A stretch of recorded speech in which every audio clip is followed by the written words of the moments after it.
The drive from Halifax took me 2 days. I'd made that trip a handful of times over the years, but never alone, and never with my chest feeling like someone had wrapped a fist around my heart and forgotten to let go. The Trans-Canada through New Brunswick was gray and wet, the kind of October rain that doesn't decide whether it wants to be fog or a downpour, so it settles for being both at once. I stopped overnight in Moncton at a motel that smelled like old carpet and microwaved soup, called my daughter from the parking lot, and told her I'd be in Kitchener by Thursday afternoon. She asked if I needed her to come with me. I told her no. I told her the same thing I'd been telling her for 6 weeks, that everything was probably fine, that my grandson was a grown man, that I was just being a worried old woman who'd been away too long. Neither of us believed it. I'd been gone for 18 months. My sister had her stroke in April of the year before, and by the time I got the call and drove out to Dartmouth, she was already in the hospital, unable to speak or lift her right arm. She had no one else. Her ex-husband was long gone and her 2 boys lived in Alberta and never came. So I stayed. I rented out my parking spot to the neighbor 2 doors down, called my grandson and told him he could stay in the house as long as he kept up with the utility bills, and I settled in to help my sister learn to walk again. My grandson had been grateful. He'd called every Sunday for the first few months. He'd sent me photos of the backyard in summer, the garden I'd planted the year before still coming in nicely. He said he was saving money, that things were going well, that I shouldn't worry. Then the Sunday calls became every other Sunday, then once a month. Then I was the one calling, and he picked up less and less. When he did answer, he sounded tired in a way that had nothing to do with sleep. He laughed at the wrong moments. He said yes to everything I asked and volunteered nothing. The last time we'd spoken was 7 weeks ago. He'd called me at 11 at night, which he never did. I'd heard something in his voice, something tightly wound. I'd asked if everything was all right, and he'd said, "Yeah, Gran, of course, just tired from work." But before he hung up, he said something strange. He said, "I hope you're coming home soon."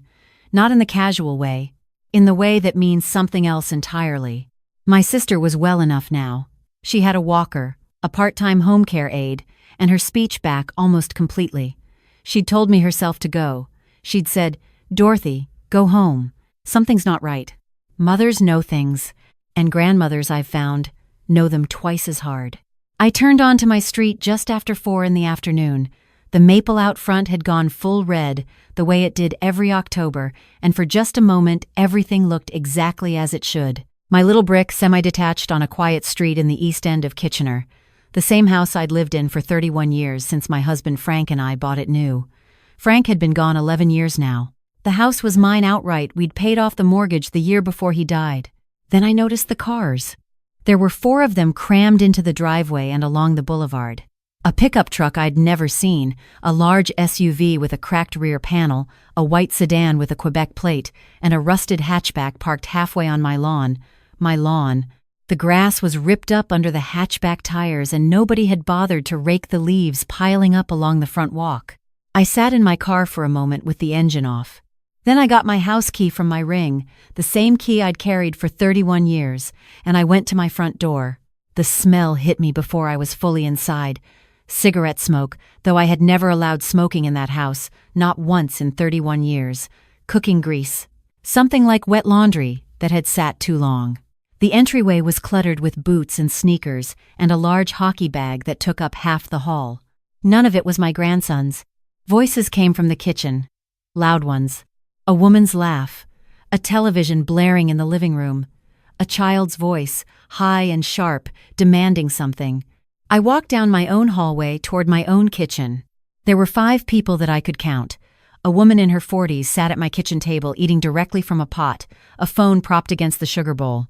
2 teenage boys were at the counter making sandwiches, leaving the bread bag open and mustard uncapped. An older man, perhaps 65, sat in the chair by the window, Frank's chair, the one I'd kept because I wasn't ready to let it go, reading something on a tablet. A younger woman, maybe mid-20s, was leaning against the counter, scrolling through her phone, not eating, not doing anything, just standing there in my kitchen like it was hers. Nobody noticed me for a full 5 seconds. Then the woman at the table looked up and startled so hard she nearly knocked the pot. "Who are you?" she demanded. "How did you get in here?" I looked around my kitchen, at the stack of mail that wasn't mine on the counter, at the pot that had been my mother's, sitting on the stove with something burned along the bottom edge, at Frank's chair with a stranger sitting in it. "I'm Dorothy Marchetti," I said. "I own this house. The better question is who all of you are." The young woman by the counter straightened up slowly. "You're Connor's grandmother." It wasn't a question. Her voice was flat, neither surprised nor particularly concerned. "That's right, and you must be the girlfriend. I'd heard about her. My grandson had mentioned her maybe 8 months ago. Briefly, the way you mentioned something you're not sure you want to talk about. Her name was Amber. She was from outside of Montreal. He'd said she was staying for a little while." "Jade," she said. "My name is Jade." She looked at the woman at the table and something passed between them, quick and private. "Connor's at work. He works afternoons now." Afternoons. My grandson had been a shift supervisor at a manufacturing plant in Cambridge. Day shifts. Good pay, benefits, the kind of stable job his mother had cried about when he got it because she'd been so worried he'd drift the way young men sometimes do. What happened to his job at the plant? He got laid off. Jade shrugged. "It happens. He's at the Petro-Canada on Wilson now. Nights and afternoons. A Petro-Canada station. A shift supervisor position with benefits. Gone. And my grandson was pumping gas on Wilson Avenue, and I was only finding out about this now. And everyone else?" I kept my voice even. It wasn't easy. The woman at the table was Jade's mother, Sylvie. The older man in Frank's chair was Jade's father, Robert. The 2 boys were Jade's younger brothers. There was also, Jade mentioned without any particular emphasis, her uncle Michel, who was downstairs, and her cousin Trista, who was in one of the back bedrooms. 7 people. 7 people living in my house. "And where," I said carefully, "is my grandson sleeping?" Something moved across Jade's face. Not guilt. Something more calculated than guilt. "He's using the basement room. He said he didn't mind. Gives him privacy." The basement room. There was one room in my basement, a small, unfinished space next to the laundry area where Frank used to keep his tools and fishing gear. It had a concrete floor. There was no window that opened. No proper insulation. In October in Ontario, that room would be cold by midnight. I said I'd wait for my grandson. I said it the way that makes clear it isn't a question. Sylvie told Jade in rapid French that she didn't see why they had to accommodate this, that they'd been promised they could stay, that Connor had arranged everything. Jade told her mother, also in French, to relax. Neither of them seemed to consider that I spoke French. I spent 12 years teaching it at a secondary school in Waterloo Region. I understood every word. I went to my living room. Someone's laundry was folded in a pile on my couch, and someone else's gaming equipment was hooked up to my television. I moved the laundry to the side and sat down. Robert got up from Frank's chair without being asked, which was the first decent thing anyone had done since I walked in. I waited. Connor came home at 10 minutes past midnight. I heard his key in the lock, heard him pause when he saw my car in the street, heard the door open slowly. He came around the corner into the living room and stopped. He looked like he'd aged 5 years. He was 26, my grandson, and he'd always been the kind of young man who laughed easily and stood up straight. He had Frank's coloring, the dark eyes and the square jaw. Now he was thinner than I'd ever seen him, with shadows under those eyes and a worn-down quality to the way he stood, like a coat that had been hung on the same hook so long the collar had lost its shape. He stood there in his Petro-Canada jacket, and for a moment he just looked at me. "Gran." "Hello, sweetheart." I stood up. "I think we should talk." He looked behind him automatically, toward the kitchen, the reflex of a person who'd learned to check before he spoke. "Not here," he said quietly. We drove to a Tim Hortons on Ottawa Street. It was after midnight and nearly empty. We took a corner table and I bought him a soup and a sandwich because the look of him told me he hadn't eaten properly, and I waited while he ate half of it before he started to talk. The story didn't come out neat. It came in pieces, and I had to hold some of them in my hands for a moment before I understood where they fit. Jade had moved in 3 months after I left. Just for a few weeks, Connor said. He'd liked her. He'd wanted to help her out of a bad situation with her previous roommates. That was March. By July, her mother and father had come from outside of Montreal. Sylvie had a bad knee. Robert had retired and their apartment lease had ended. Just until we find something, Jade had told him. Connor had said yes, because he loved her, and because he'd been raised to be generous, and because nobody tells you that generosity, in the wrong hands, becomes a lever. The brothers came in August. The uncle in September. The cousin a month after that. Connor had tried to raise it once. Had told Jade that the house was his grandmother's, that he hadn't been authorized to fill it with people, that he was uncomfortable. Jade had cried. Sylvie had called him ungrateful. Robert had told him that family helped family, and if he didn't understand that, he'd been raised wrong. After that, Connor stopped raising it. He lost his job in September. Not laid off. He'd been written up twice for falling asleep during a safety briefing, which he'd never have done before, but he was sleeping 4 hours a night on a camping cot in the basement because Jade's brothers had taken the guest room and Jade herself had started sleeping with her mother because, she told Connor, he snored and she needed her rest. He'd applied for employment insurance, but the paperwork was slow. He'd taken the gas station job because the bills still came and he was the one paying them. He was paying for heat, hydro, internet, and groceries for 9 people on a part-time wage. I asked him why he hadn't called me. He looked at his soup. She said you had enough going on with Aunt Patricia. She said I'd just be burdening you. She said if I really loved her, I'd stop complaining and step up. He paused. She said you'd probably just tell me to kick them out, and then I'd lose her. Connor. I waited until he looked at me. Do you want to lose her? He thought about it for a long time. Long enough that I had my answer before he spoke. I want my life back, he said. I want to sleep in a bed. I want to eat without asking if there's enough. I want to come home and have it be quiet. He looked at his hands. I want to feel like a person again. When we got back to the house, I told him to sleep in my room. I told him I'd take the basement room for the night. He started to argue, and I told him I was 63 years old and had survived raising his mother, and he would do as I said. He went upstairs. I went to the basement. The cot was a single camping cot with a sleeping bag on top of it. There was a space heater that clicked and groaned. The concrete floor was cold even through my shoes. He had his clothes in a laundry hamper and a backpack with his toiletries. His whole life compressed into a corner of a concrete room in the house where he'd spent school holidays and Christmas mornings and the summer. Frank taught him to play chess. I sat on that cot for a long time. I thought about Frank, who'd built shelves in this basement with his own hands. I thought about my grandson at 6 years old falling asleep on that couch upstairs with a hot chocolate in his hand. I thought about Jade's mother eating from my mother's pot and Robert sitting in Frank's chair and all of them in every room of a house they had no claim to. I didn't sleep much. I didn't need to. In the morning, before anyone else was up, I called my lawyer. Helen Park had handled Frank's estate and the property transfer after his death. She'd been practicing family and property law in Waterloo region for 25 years. I told her what I'd found. There was a silence on her end that I recognized as the kind that comes before serious news. Then she said, Dorothy, I need you to check something for me right now. She walked me through pulling up the Terranet land registry search on my phone. It took me 3 tries and some language I'm not proud of. But I got there. The house was still in my name. That was the first relief, solid and clean, like finally standing on ground after a long time in water. But there was a notation I didn't recognize. A home equity line of credit had been registered against the property 8 months ago, $60,000. I hadn't applied for a HELOC. I hadn't signed anything. I'd been in Dartmouth watching my sister learn to hold a fork again. Someone used a power of attorney, Helen said. Her voice had gone very precise.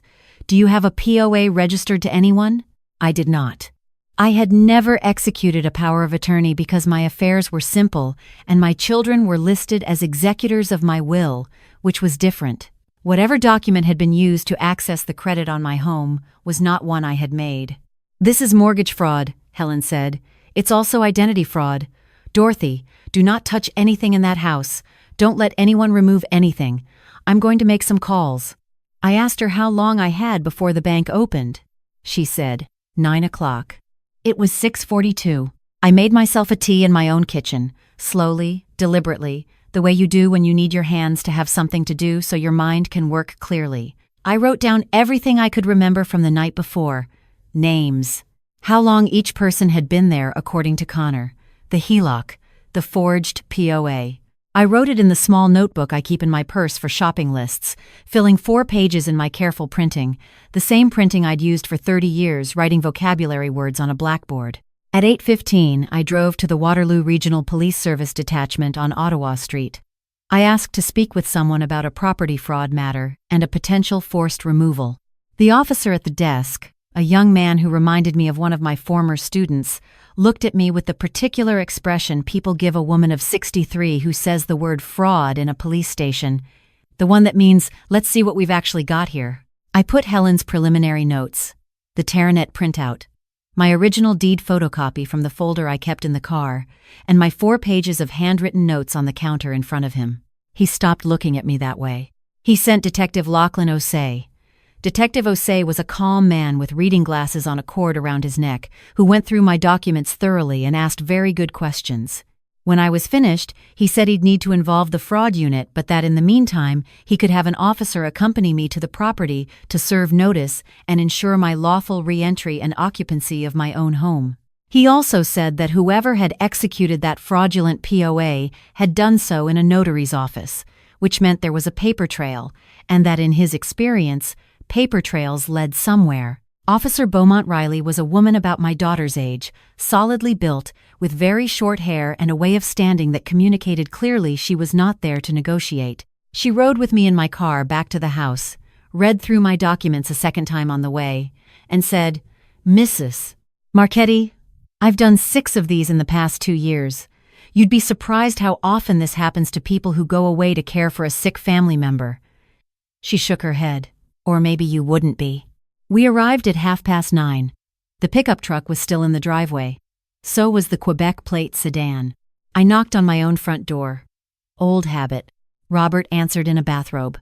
He looked at Officer Beaumont Riley's uniform, and something in his face shifted the ease, the ownership, the settled-in confidence of a man who'd been comfortable too long.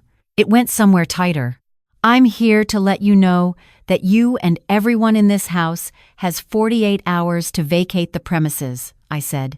"This property is owned by me. There is no legal agreement entitling any of you to occupy it. Officer Beaumont Riley is here to witness this notice and to ensure there's no misunderstanding about what I'm telling you." Robert found his voice. "Our daughter's boyfriend gave us permission. My grandson had no authority to do that. This is my property. It is not in his name. He was staying here as a guest, as a favor, and he did not have the right to sublet or offer accommodation to anyone." I held out the notice Helen had emailed to me to print at a copy shop on the way. 48 hours. If you need direction to a shelter or transitional housing resources, the region of Waterloo has services available. Officer Beaumont Riley can provide that information. Sylvie appeared behind Robert in the hallway, wrapped in what I recognized with a cold jolt as my good fleece housecoat, the teal one I'd left hanging on the bathroom hook. "You can't do this. We have nowhere to go. You can't just throw a family into the street." "I'm not throwing anyone anywhere. I'm giving you 48 hours. I looked at the housecoat, "and I'd like that back before you leave." Jade appeared at the top of the stairs. She'd heard enough. I could see it in the way she stood, in the calculation happening behind her eyes.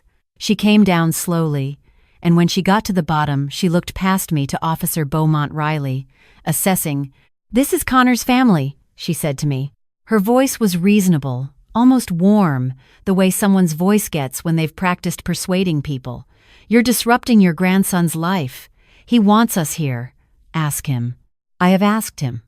I kept my voice even. He wants his room back. He wants his life back. He wants to stop sleeping on a cot in the basement of the house he helped his grandfather build those shelves in.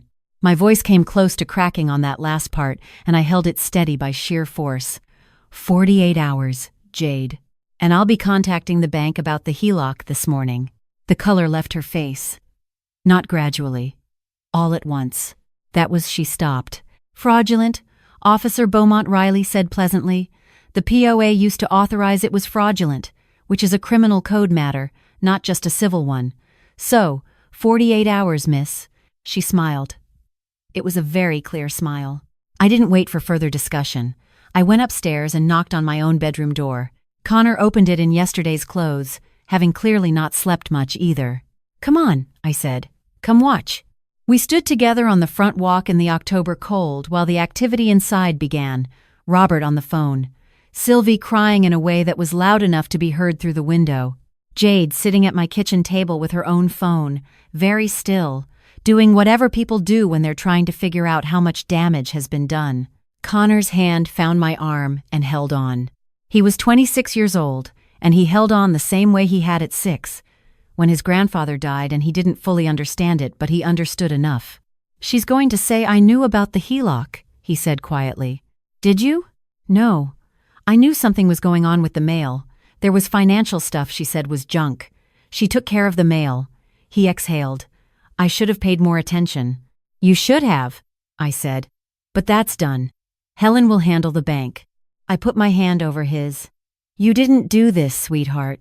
You were a kind person in a house with people who mistook kindness for an opportunity.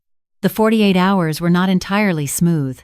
Robert told my next-door neighbor Greta that I was throwing a family with children into the street, and Greta, bless her, came to my door to ask if it was true. And I showed her the deed and the HELOC notice, and she said, "Oh, Dorothy, those poor people did this to you while you were away with Patricia?" She brought us a casserole that evening, the good chicken one, and didn't leave until she'd heard the whole story, which I think she found deeply satisfying. Jade tried once more. She came to me the second evening, without her parents, and she was different, not warm, not reasonable.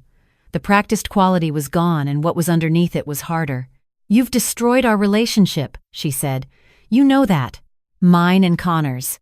I think your choices did that. I love him." I looked at her for a moment.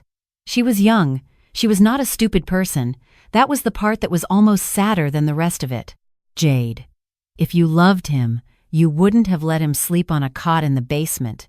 You wouldn't have let him lose his job and take a night shift at a gas station to pay for 10 people's groceries. Love doesn't do that to people." I said it without anger. There was no anger left, just something tired and firm. "I hope when you're older you understand the difference." She left without another word. They were gone by Thursday morning. The truck and the SUV and the Quebec plate, all of it.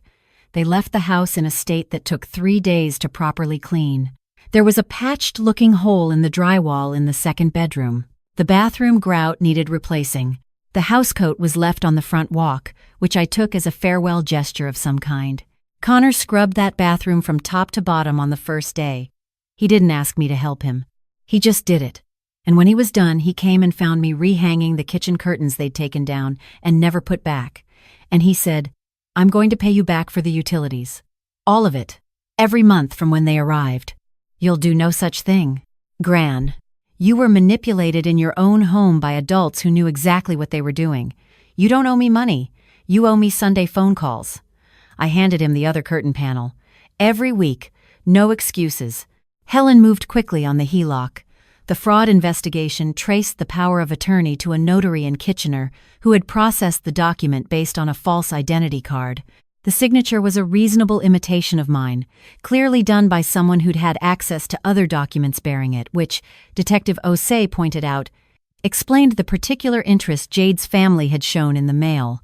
There was a court application to have the HELOC discharged as fraudulent, which Helen was confident would succeed given the evidence. The bank had seen this before. They were cooperative to a degree that surprised me, and Helen explained that lenders do not enjoy discovering they've been defrauded either. The criminal charge fell on Jade's father and on Jade jointly. Robert had signed the false POA application. Jade had been present at the notary and had identified the impersonator as the property owner. Detective Osei explained it to me carefully. The chain of decision and participation. I listened and nodded and didn't feel the satisfaction I thought I might. I just felt tired in a way that wasn't unpleasant. The kind of tired that comes after something is finished. Connor found a new position in November, not back at the manufacturing plant but at a similar facility in Guelph. Better pay, 45 minutes each way, but he didn't mind the drive. He said it gave him time to think. He moved back into his old room, the guest room I'd always kept for him since he started university. He bought a new mattress with his first paycheck, spent more on it than I would have, and told me with complete seriousness that he was never taking a good mattress for granted again. There was a night in December, not long before Christmas, when we sat in the living room after dinner. He was on the couch with the hockey game on low.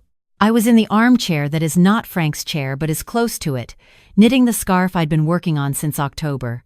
The house smelled like the ginger cookies we'd made earlier, a recipe of my mother's that Connor had been asking me to teach him for years, and that I'd finally sat him down and done properly. "Gran," he said. I'm sorry I didn't tell you what was happening." I kept knitting for a moment. "I know you are." I kept thinking it would sort itself out, that she'd see how bad it was getting and fix it. I kept waiting for her to choose me. He was quiet. That was stupid. It wasn't stupid. It was hopeful. There's a difference. I looked up from my knitting. Hope is not the problem, sweetheart. The problem is when we give it to people who've shown us they don't intend to earn it. He thought about that. "Did you know right away? When you walked in?" "I knew something was wrong before I walked in," I said. 4 cars in my driveway and the lawn torn up told me plenty. He laughed. "A real one, the easy kind, the kind I hadn't heard in too long. You and your lawn. Your grandfather laid that sod by hand." "I know, Gran, I know." Outside, the December wind moved through the maple, bare now, its branches tracing patterns against the streetlight. Inside, the house was warm and quiet and ours, the way it had always been and the way it would stay. I'd learned things in 18 months in Dartmouth that I hadn't expected to learn about patience, about watching someone fight to reclaim the smallest things, the use of a hand, the shape of a word. My sister had taught me something about what it means to insist on your own life even when everything in you is exhausted. I thought I'd been learning it for her sake. I put down my knitting and looked at my grandson on the couch, almost asleep now, feet up, color back in his face, the hockey game murmuring away. It turned out I'd been learning it for hours. The charges went to court the following spring. I sat in the 3rd row with Helen beside me and watched the process unfold the way the law does, slowly and without drama, but with a weight to it that I found appropriate. Robert received a conditional sentence and a substantial fine.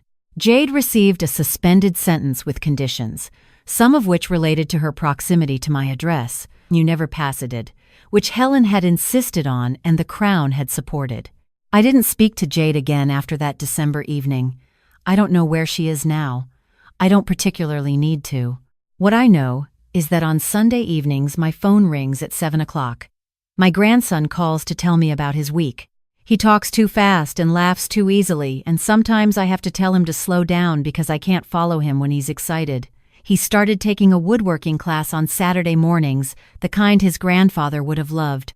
He's making a small cabinet for the kitchen. He says he wants to learn to do things that last.